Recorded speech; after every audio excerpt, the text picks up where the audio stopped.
This guide briefly outlines a process related to applying for a passport.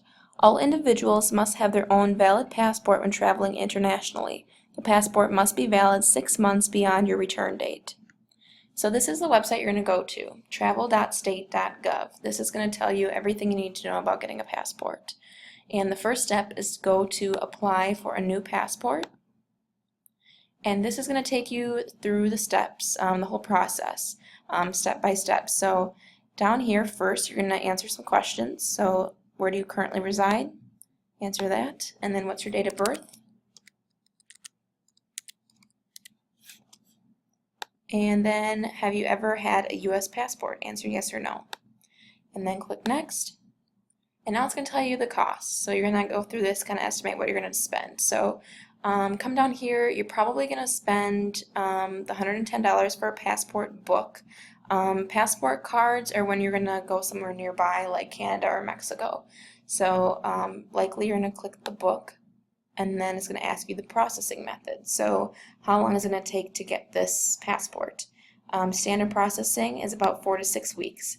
And for this part here, especially with UW-Stout study abroad programs, this is really important to know these differences. So for standard processing, it's 4 to 6 weeks. So if if you have some time before the deadline, the application deadline, it's fine to click standard processing.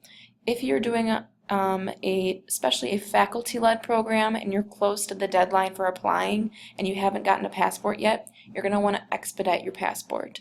So that means you're going to pay some extra money to get the passport in 2 to 3 weeks versus 4 to 6. For faculty-led programs, it's extremely important that you get your passport in as soon as possible if you're not going to be able to get it to us before the deadline, because we buy all the plane tickets together. So if there is one person who doesn't have that passport yet, we have to wait on them before we can get all those other tickets for the faculty-led programs. So just keep that in mind to expedite if you're going to be running close to that deadline or it's going to come in late. And then down here, it's going to ask what type of delivery. So standard delivery is probably what you're going to want. And then it'll calculate the price. So this will give you an estimate of what it's going to cost for your passport. This is generally going to be the amount it costs for most students. Next part, you have to collect some documents. So there's just different things that you got to get. So first, evidence of U.S. citizenship. You must submit one of the following original documents as primary evidence of U.S. citizenship. This part, you have to bring in the actual document. So if you bring in your U.S. birth certificate, it has to be the actual birth certificate. It can't just be a photocopy of it. So there's different options there to bring in a document for that. And then down here, you need to bring in photo identification. So for this part, you need to bring in the actual identification, but then you also need to bring in a photocopy with it. So say you bring in your driver's license, bring the license, but also bring a copy of it. And then again, there's different options that you can bring in. Next step is you have to get your photo taken for your passport. You can do this by going to Walmart, Walgreens, or CVS Pharmacy here in Menominee. If you just walk in and tell them you need a photo for your passport, they'll know what regulations you need to have for that photograph. And just be sure to read through this yourself so you know what you need to get specifically for that photo as well. So once you have gotten all those materials, you're going to see here that there's a summary of kind of what you all need to bring with you and then what you need to complete still. So gathered required documentation, like we were talking before, evidence of U.S. citizenship, photo identification, and a photocopy of that identification, and then photo for your passport. And then the last part here we're going to talk about in a second, Form DS-11. And the most important part about this form is you need to complete it, but do not sign it until you're actually there at the location to hand everything in. And then down here, it's going to also let you know what fees you're paying and what the total is going to be.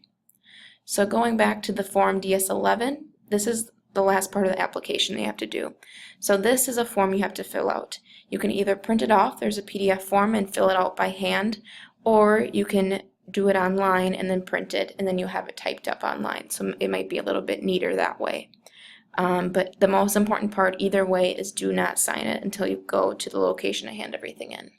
So if you want to look at this and you click complete by hand or whatever one you click, it's going to look similar to this. So this is the application for a U.S. passport. There's different information to read through here. And the most important part though, once you get to the actual part where you have to fill it out, look at the stuff that's in the tan sections. This is what you need to fill out before you get there. You'll see like on this first page here, it'll say stop, continue to page 2. Do not fill out anything here in the white section until you get there. And then same, you keep scrolling down, anything in tan, fill that stuff out. Again, don't fill out this stuff in the white. So once you fill that out, either print it off or fill it out by hand and bring it with all these other materials. And so now that you have everything together, you have what you're going to pay, all this information, you're ready to go and submit everything. You have to do this in person. So there's different locations to do this, and to figure out where you can submit it, you can go here to the acceptance facility, and you'll come to this here. Actually, I'm going to go back for this part. So here, this is going to show you where you can go to get this done. So you type in your zip code and just search it, and you'll see like here in Menominee, you can go to the Dunn County Clerk of Court. So there's different locations nearby that you have options to turn this in.